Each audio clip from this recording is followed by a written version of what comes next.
So it's recording. This is also nice greetings to Catherine Longy, who couldn't have made it today because she's at work.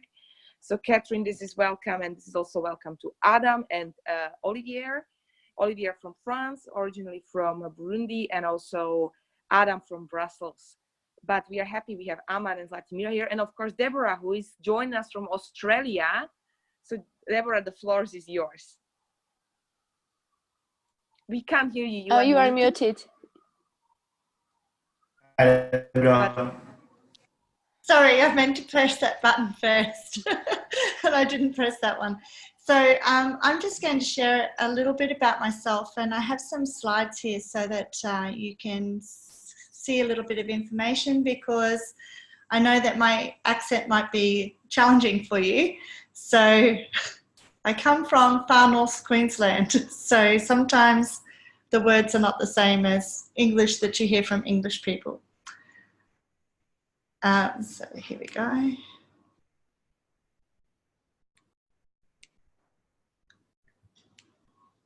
Amazing, you have a presentation. Wow. I have a presentation. Sorry, I've just got it like this because that way I can read what I've written as well. So thank you so much for actually inviting me to speak about sustainable business, because it is actually one of my passions, and particularly how it fits in with the United Nations Sustainable Communities goal. Because there's some very key numbers I'll take you through in a minute, and it will explain why I'm so passionate about this. Just a little bit about me. I have one husband, which is good, 5 kids, and my children range in age from 23 to 15. I have one very boisterous dog. I live in Brisbane, Australia. But the key part about me is that I'm the founder of Grow CFO. I found that what was happening was that accountants were letting their customers down, and that they weren't actually helping their customers to grow their business in a way that made sense and gave them good cash flow. And this led me to really looking at how I can be a great cash flow educator so that those businesses can thrive. And the reason I do that is because for every small business out there that doesn't thrive, there's usually a family behind that that really struggles. So I'm also a philanthropist. I believe philanthropy can start no matter what your bank account says. You can be philanthropic with your time as well.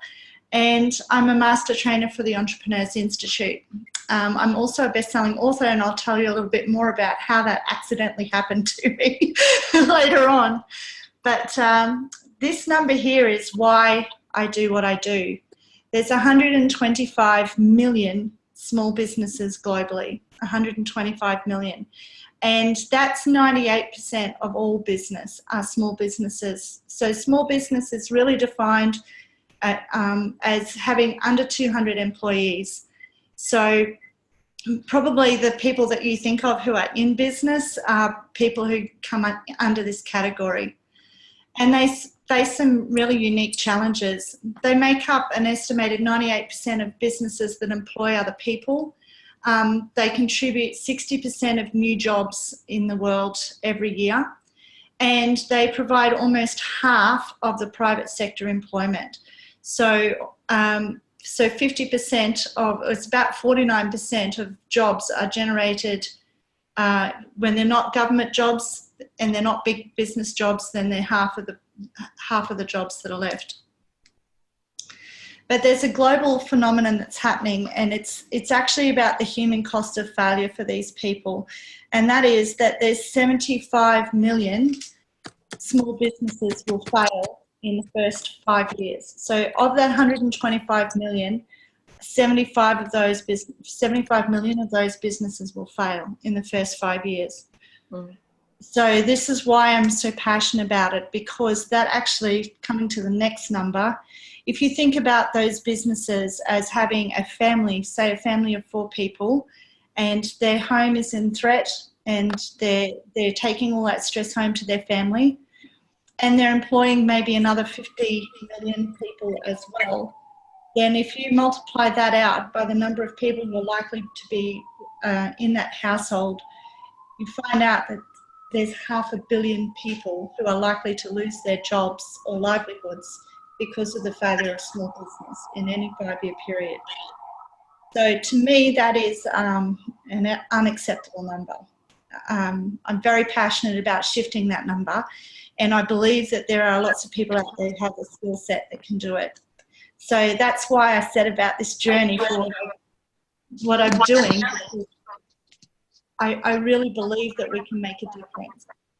And just to bring that home, that's 1.9 million businesses in Canada. I know that you've got some people that are probably watching from Canada. That's 38 million businesses in the US. You can see the figures there. Hey, I'm sorry to interrupt, but your voice is echoing and I'm not able to hear you properly.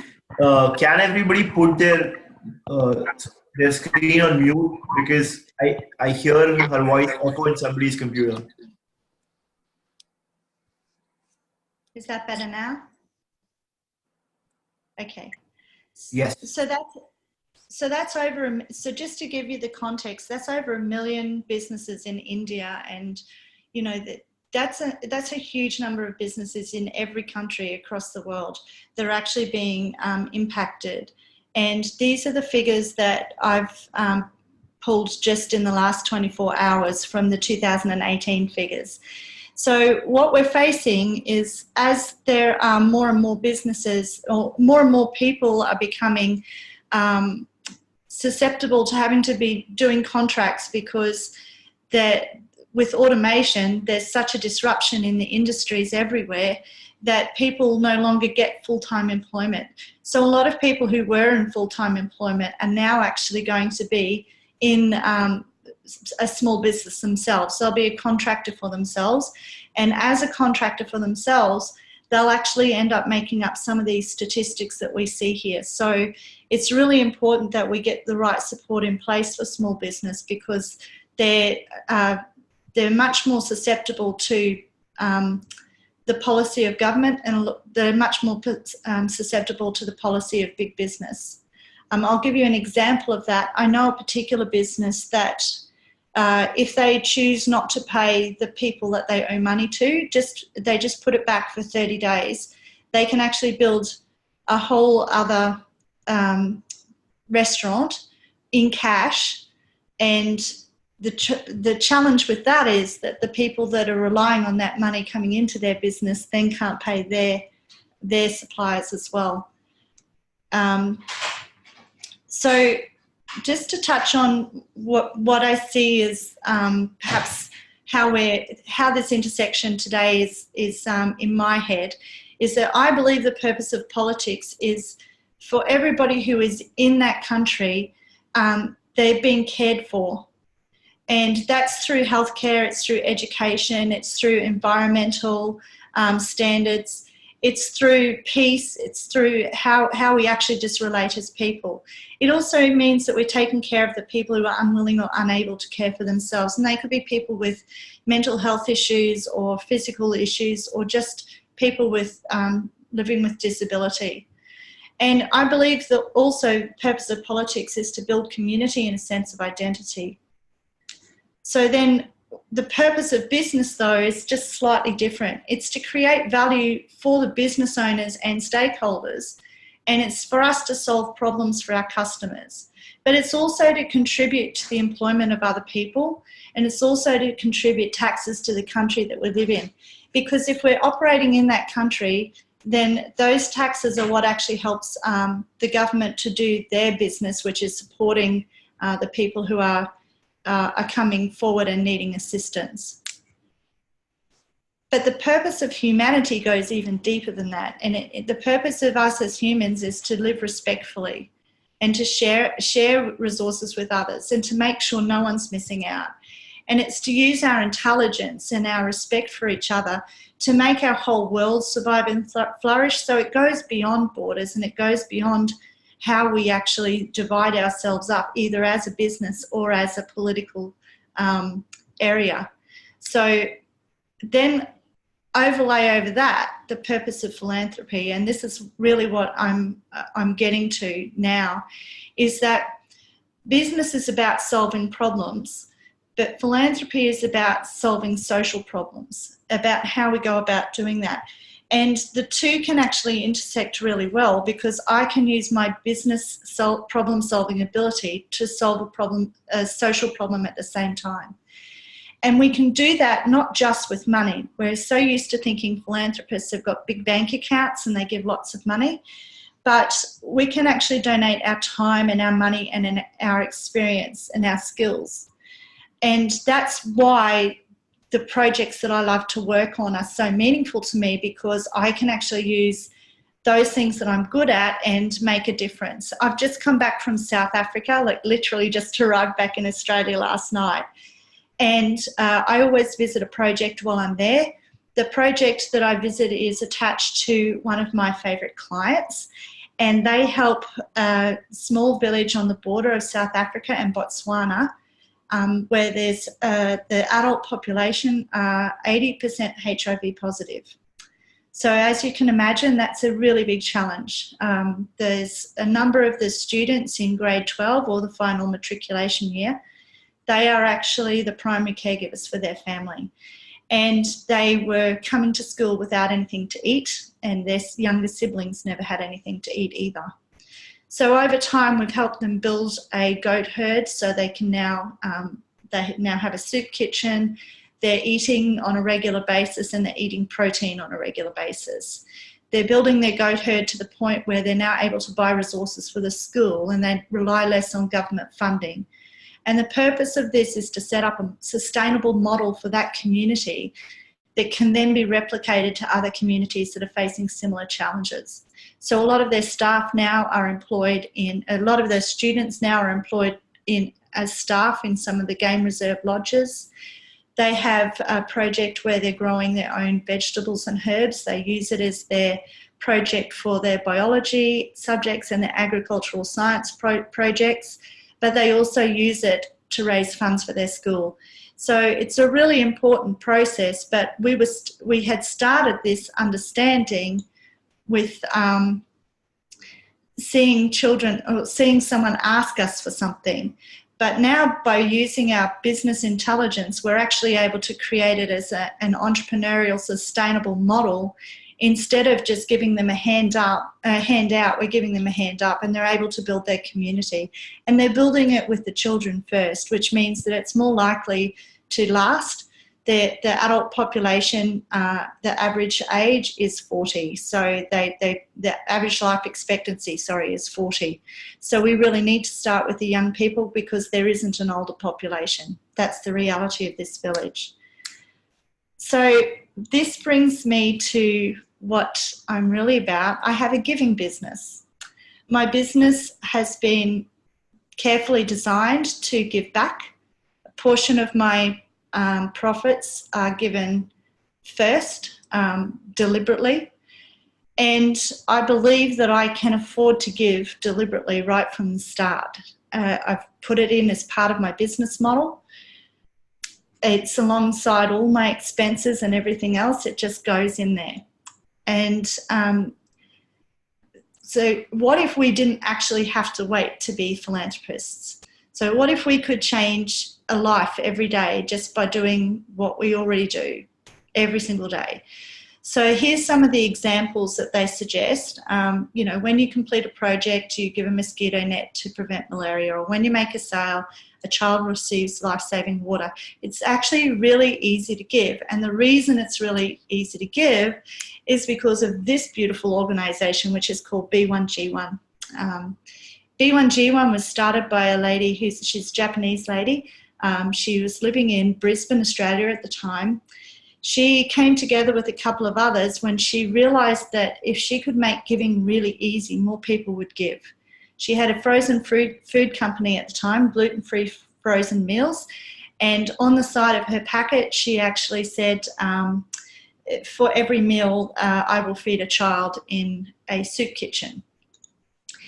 And that was on the side of all of her packaging. And then she realised that she didn't really have a way to do that easily.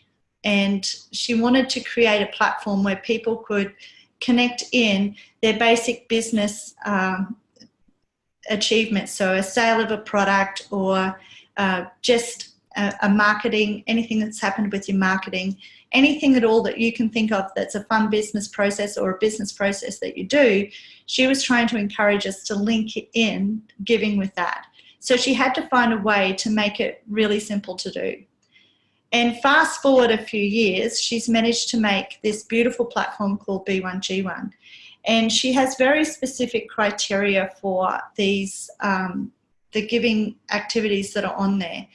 They have to be able to meet all these criteria, and I won't bore you with them now, but they have to be able to meet all of these, and they have to have their administration costs down to an acceptably low level before they're actually admitted to the project. Then when every dollar comes through her platform, every dollar has to go specifically to the project. They can't take any costs out of it for administration. So every cent that they raise on the site goes cent for cent to the actual project. So if you see on the screen there, the two projects that are sitting there, one is to provide an e-learning facility for a rural village in India. That costs 1 cent. So 1 cent for 1 day's access for one child at an e-learning facility in a rural part of India costs 1 cent. And so then now we know that we can actually make an educational difference for somebody for 1 cent. It might only be 1 day, but 365 days or 1 year is $3.65. It's that simple. The economics of it is so small that it makes it possible for even quite small businesses to actually contribute.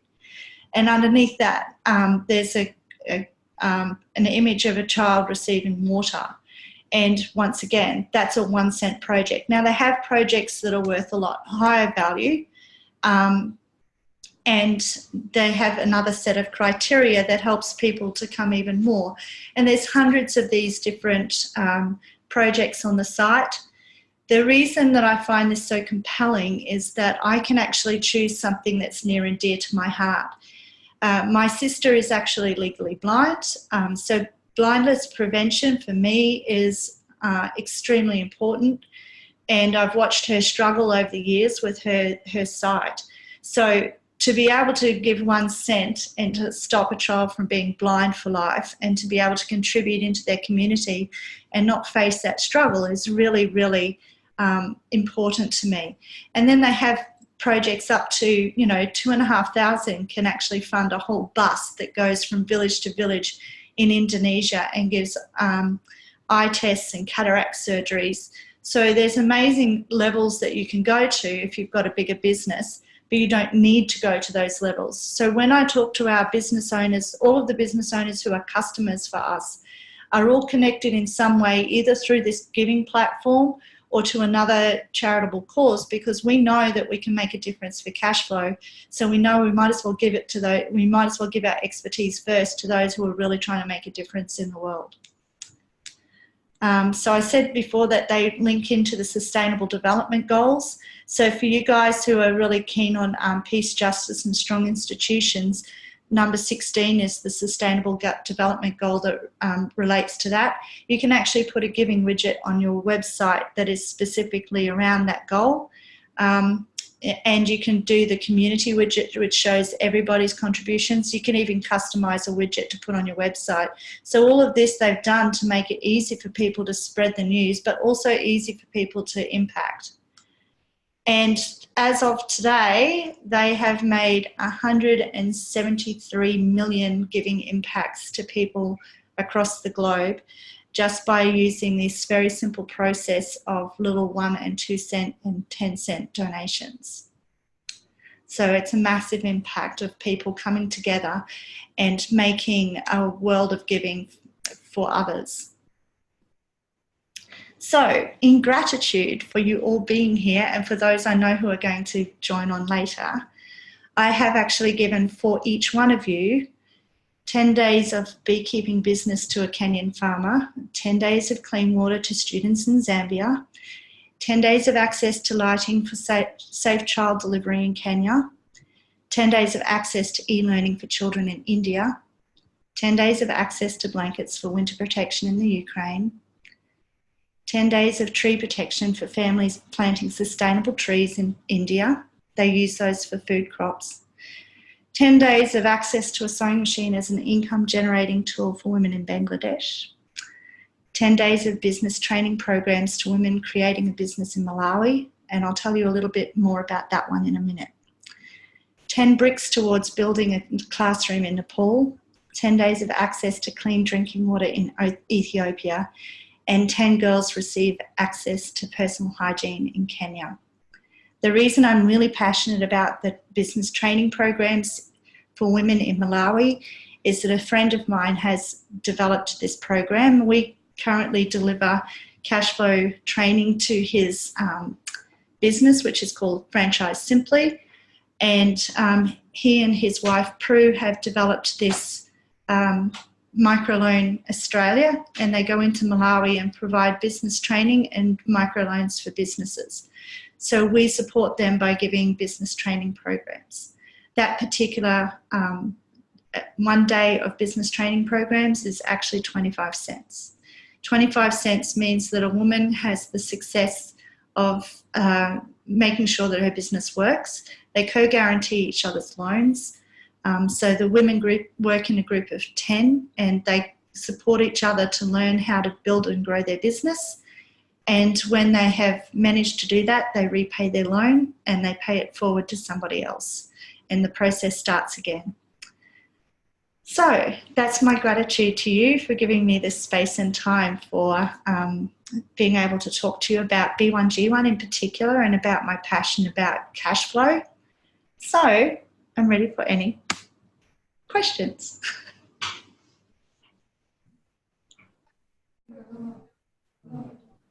Yeah, so thank you first of all, Deborah. It was really amazing to, you know, to see the passion you have behind it and what's all, you know, it's really inspiring to see what all we can do with just little time and really little money spent, and how huge difference it can make for someone else.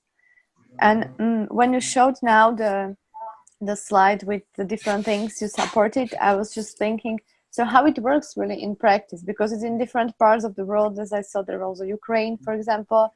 So you send the money, and how then they, you know, take care that it's really, you know, distributed? Or I'll show you the platform so you get an understanding. I'll just bring it up on my screen.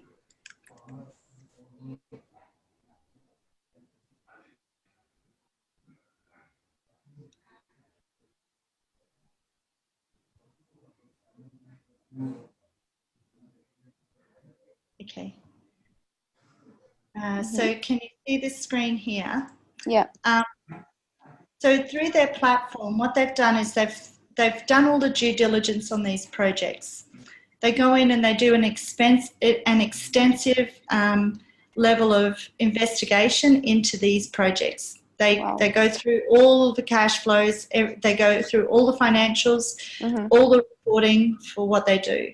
So then they have a project list, and I'll just scoot down to the bottom here. And you can actually either select a category or select a country or go into this advanced search and find the thing you're particularly passionate about. I'm going to choose sustainable development goals because I think that there's probably a resonance here with this particular group, and particularly around peace, justice and strong institutions. So you can search and all of the projects that they've identified as being able to meet that sustainable development goal. Now, the sustainable development goals have very specific metrics and measures behind them. So when you're saying that you're making an impact, it needs to be able to make an impact on these things. Masami, who developed this concept and has got it to this level, met recently with the United Nations, and she's going to be doing a lot more on the United Nations stuff with them over this coming year. And she also met with Richard Branson and the team from Virgin Unite, and they looked at it from the perspective of what Virgin Unite does with really big business. They saw that there was a really nice fit with the small business side of things here. So there's a lot of interaction happening at the moment in this philanthropy space, and there's later on this year there'll be a book coming out called Legacy. So we each of the authors is actually contributing a chapter on based around one of the Sustainable Development Goals. So, for instance, if I decided that I wanted to fight inequality in rural Cambodia, now I particularly know this project because I've been to one of their sites where they have challenges around child trafficking. They have people come in expensive clothing who say they're from a business, and the parents who are so poor that, you know, they make maybe $2 a week as their income. To give you some kind of idea of the conversion rates to US dollars, you actually basically, for a Cambodian, whatever it's called, baht or whatever, you take off 6 digits. So you basically wipe out $1 million. So that for them, $1 million is worth $1. So 1 million baht is worth $1. So it becomes a problem for them that it's a very expensive, you know, it's very expensive to have your children at home. You don't earn very much. So if someone who's well-dressed comes to you and says, I can offer your child a good job as in my office, and I really want to take them and teach them and train them, then the parents often say yes, because they don't realise they're being tricked. And their children end up being sold into slavery. Sometimes it's child sex trafficking. Sometimes it's literally slavery. So they'll take the young men and they'll chain them in the hold of a ship to do manual labour. So there's some really key things that they can do around education in this space, where they can actually go in and teach the mothers that their child is at danger. They had one situation where they had a funeral for the child, thinking the child had been lost forever. And 8 years later, he was released and came back to the village. And the parents were so overwhelmed that the father committed suicide because he had no idea that he'd sold his son into that. So it's a really, there's some really tragic things that happen, but there's some really easy things that we can do to put in place. So now they're going in at the same way that their cost, where it's $2 a day to actually is a weekly wage. It also means that delivering programs to people in that area doesn't cost very much. That's why you can deliver a 21-cent program to stop a child from being trafficked, because the people in the country who are delivering the program are receiving, you know, a wage, but nowhere near what we have as our level of wage. So you simply just go in, you add it, you can read more about it, you can go and find out more about this. Free to Shine is an amazing project. They've Nikki Mee has done amazing stuff. You can view the detail. You can actually view their annual reports from their different projects as well. You can choose how much you want to sponsor, whether it's a day. Sometimes they'll give you an option to do a week or a whole year, and you just add it to your shopping cart. So it's philanthropy in a shopping cart, basically. You can just do your philanthropy, go through your shopping cart, and then these projects are all linked directly in. I don't know if you've heard of Xero accounting software over there. It's a New Zealand-based accounting software solution. They actually meet all of the costs of the transaction. So as part of their giving project, anything that it costs me to transact this, they pay for. So they've done that as part of their ability to give back as well. So together we're just, Xero accounting software is accounting software that's really popular among small business, particularly in New Zealand, Australia, starting to be South Africa and the UK.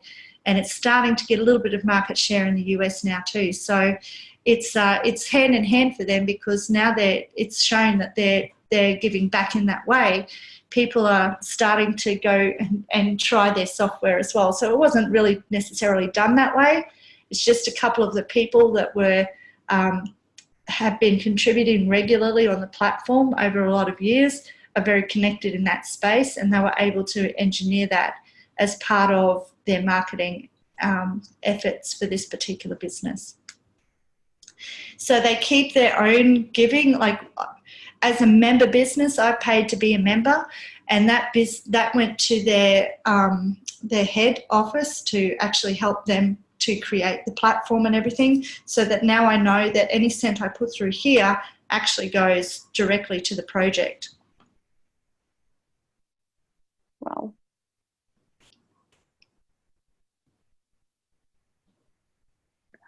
You know, I see there really one thing that sometimes we expect, you know, and especially in this global inequality topics, right?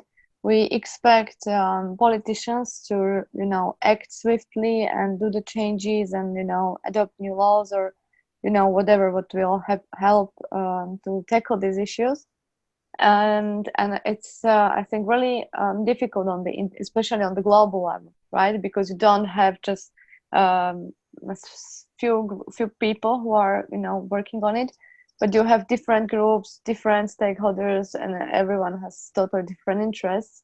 And we can see it in, for example, fighting the climate change, right? I mean, just agreeing on a target for lowering the emissions, it's a never-ending story, right? Because we just can't decide what will be the percentage and if it's achievable or no, and so on. So it takes forever to just, you know, achieve something.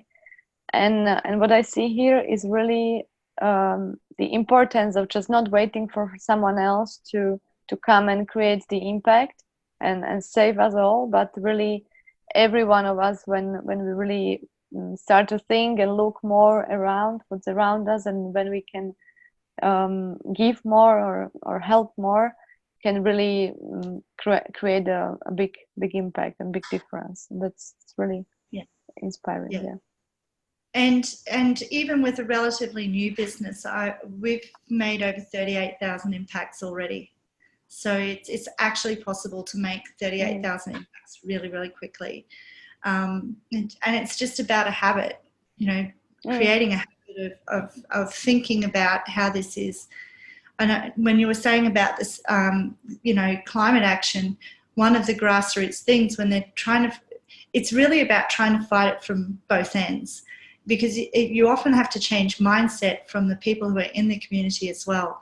So that project where I said about the safe and affordable lighting, that's actually solar lighting that they use to light up the delivery suites. And it's important because they need to have a level of lighting that they can trust. They need to be able to build on that.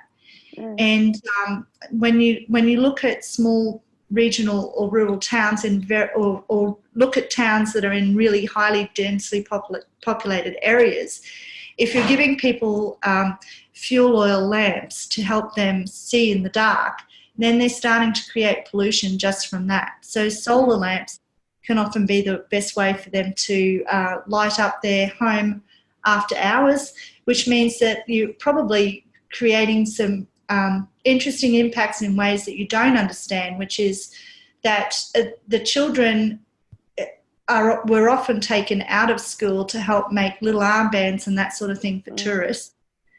But by having the light on at night, they're able to maybe do that at night and study during the day or go to school during the day.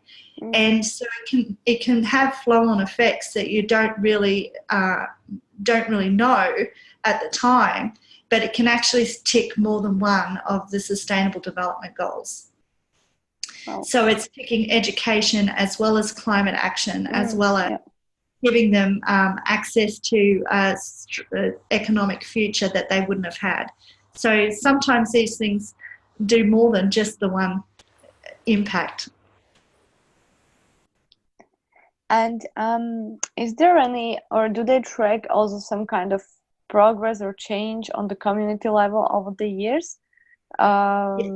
you know, because I would think, okay, so I will support with some money and some specific issue.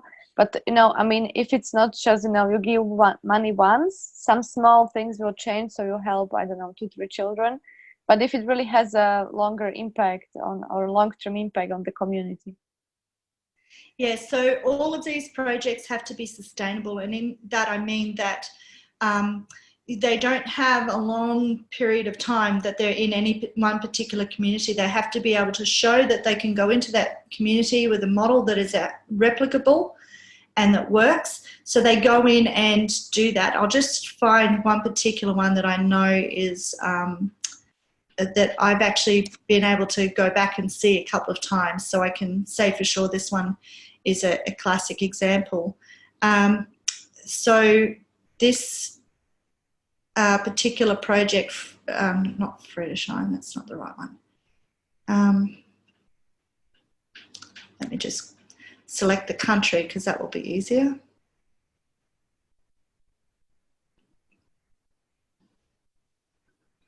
So these bicycles, now it sounds quite strange that you would actually give a bicycle to promote education, but there's a reason for this. In Cambodia, they still have a lot of landmines. The kids can live up to 10 kilometres away from school, and the number of children who decide to cut across country so that they don't have to walk so far leads to a lot of tragic loss of life and loss of limb.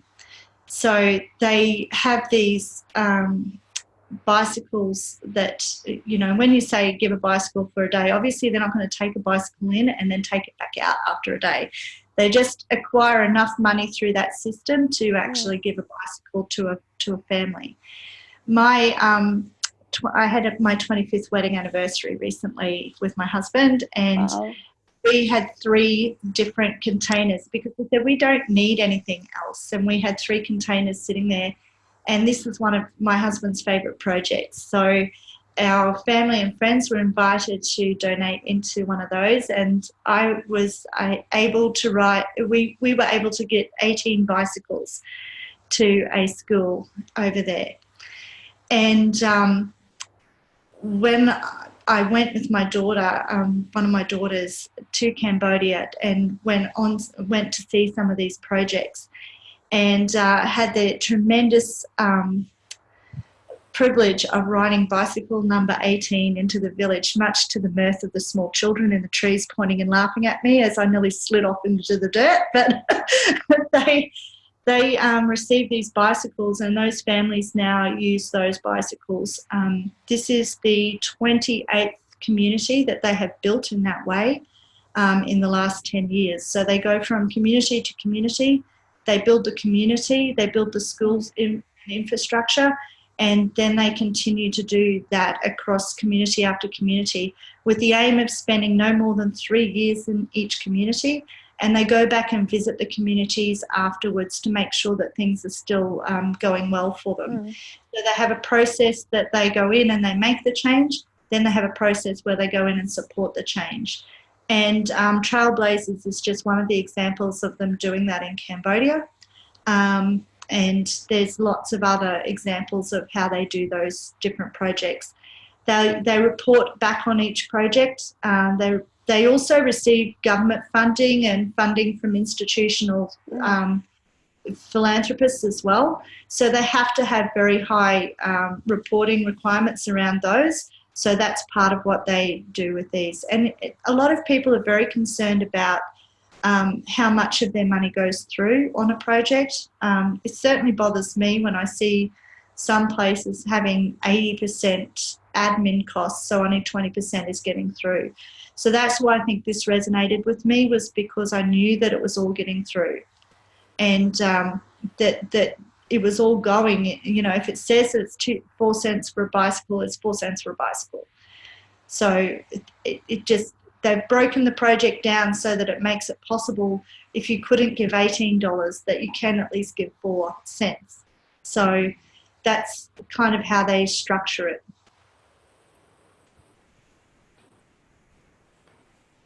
Wow, amazing. Yeah.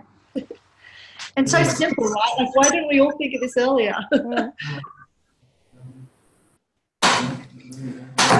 Hi, Deborah. I have one question. So, how do these guys or this platform market itself? And uh, I'm assuming that one of the most important component of driving a marketplace like this is to be able to consistently contribute, because causes would be taken and you on one day you might have a lot of people who say willing to donate on a particular cause today, and then as as days go by, then the interest would sort of dilute or whatever.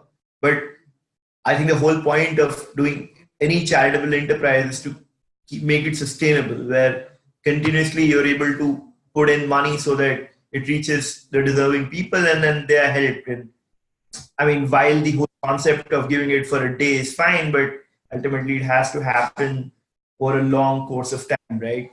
So how is that sustainability achieved? And then do these guys have like marketing team who are ensuring that enough number of people are reached out to consistently, and the graph is always going up and not coming down?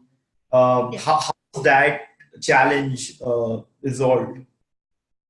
I'll answer them in two totally separate ways. So so the first part of that, which is around the side of the consistency of giving, they realise that the consistency of giving is key, and so they have a lot of things that help you create the habit around giving.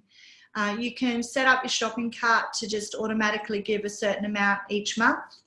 But what they're trying to instill in us is the habit of philanthropy, which, so they've got, when they run their conferences, they actually have awards, and one of the awards is for, obviously they have awards for those who've given the most, but they also have awards for those who've given the most consistently. So people are very invested in particular projects, or really tie themselves to that project. They try to give a lot of information and try to help you really set up when you're going on it for the first time, really set up and identify with the project that really ticks the box for yourself, the one that really touches your own heart.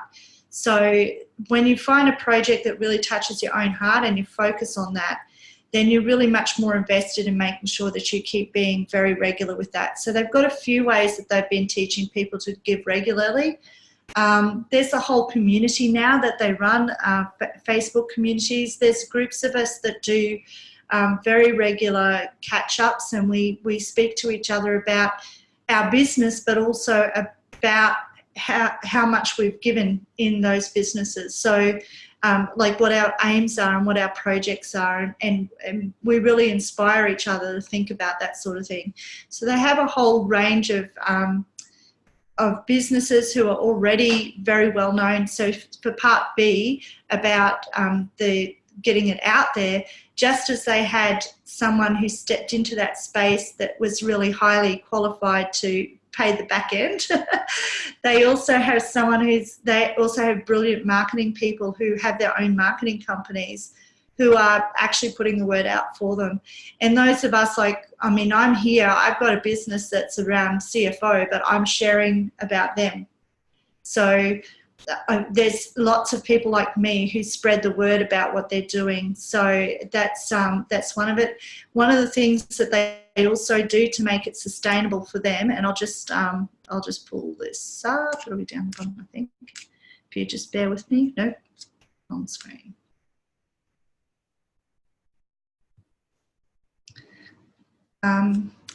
Is they have what they call a legacy wall, and the legacy wall. Legacy is the book that's coming out. A lot of us have collaborated on creating this book. This is our third collaborative edition. And when we collaborate like this, like Heather Yelland is a very well-known authority in terms of mental health for young people, and she has a lot of development programs, particularly in Australia. And each one of these people that's in the Legacy Makers program, Steve Pipe is an accountant in the UK.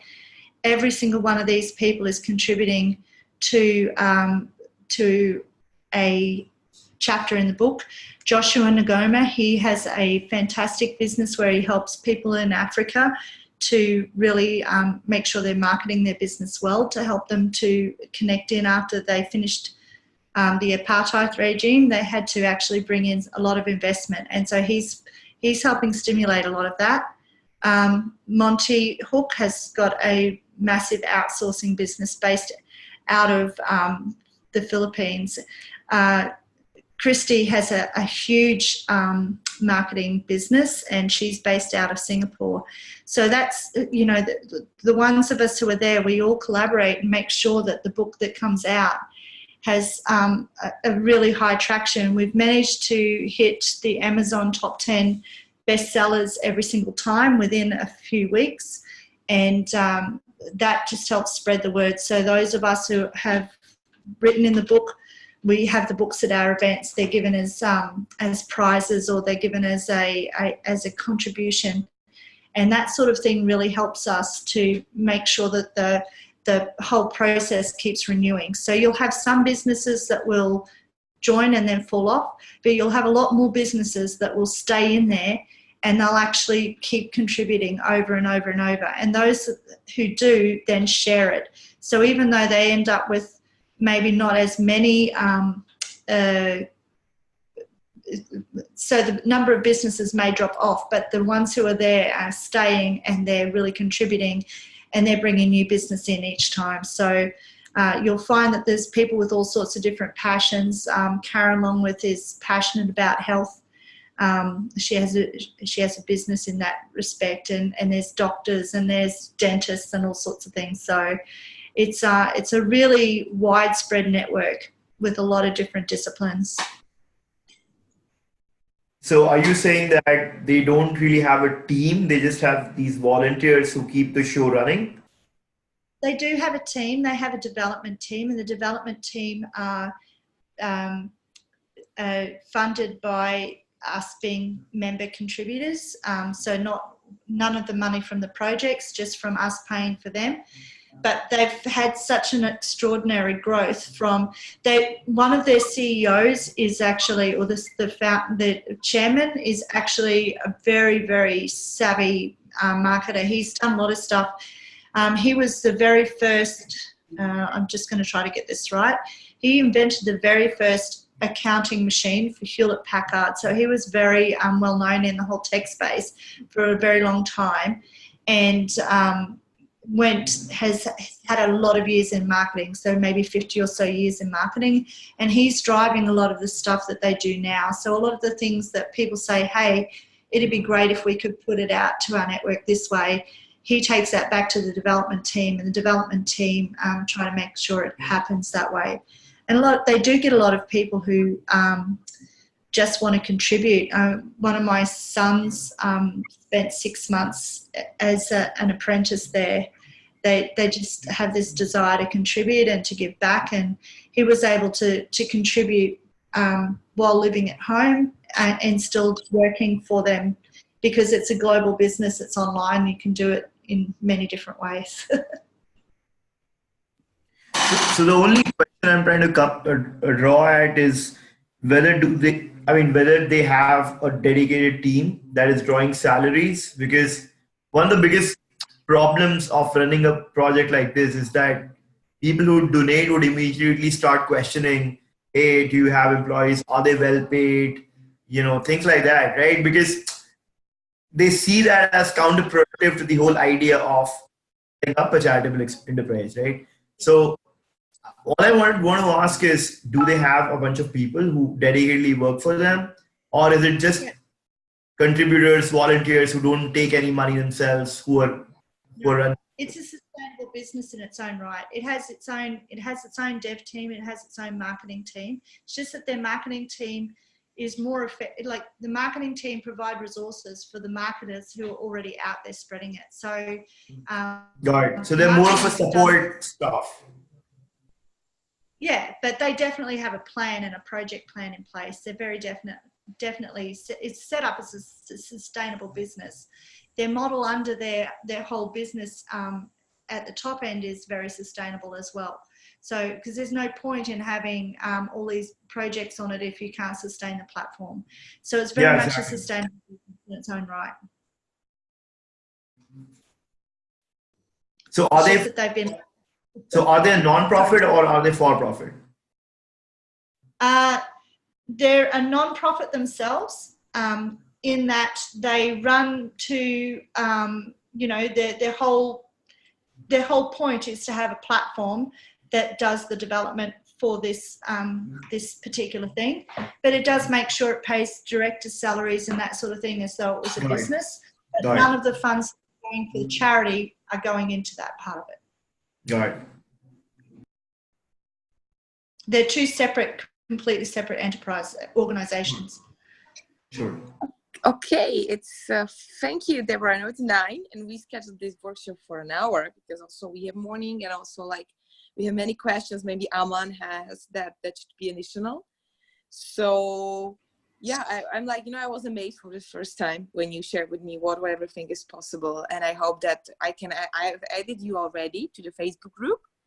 So you can, Aman, Vladimira, Adam, Catherine, and also Olivia, you can interact with Deborah. I think she would be really happy to be in touch with you and also see the global perspective and work with you. Yeah. And maybe be in touch or exchange the contact, you know, or be in a more like permanent communication than just through this 1 hour. But for this time, I would love to thank you, Deborah, for your time, for your amazing energy, for the ability to make it work with Indian time, European time, and Brussels time and London time. And the session is recorded, so you might find it on your platform and also on your Facebook. Deborah is a part of our Facebook community, so you can all approach her if they can, Deborah, on Facebook. Absolutely. And I would love to really thank you. Thank you, Aman. Thank you, Zlatimira. Thank you, Lubica, for driving the conversation, and Deborah definitely for going with us through this journey. And we will post you about the other sessions in Facebook, and have a lovely evening, afternoon, and day, everyone. Thank you. Thank you, Deborah, for your time. It was awesome. Thank you. Bye, guys. Bye-bye.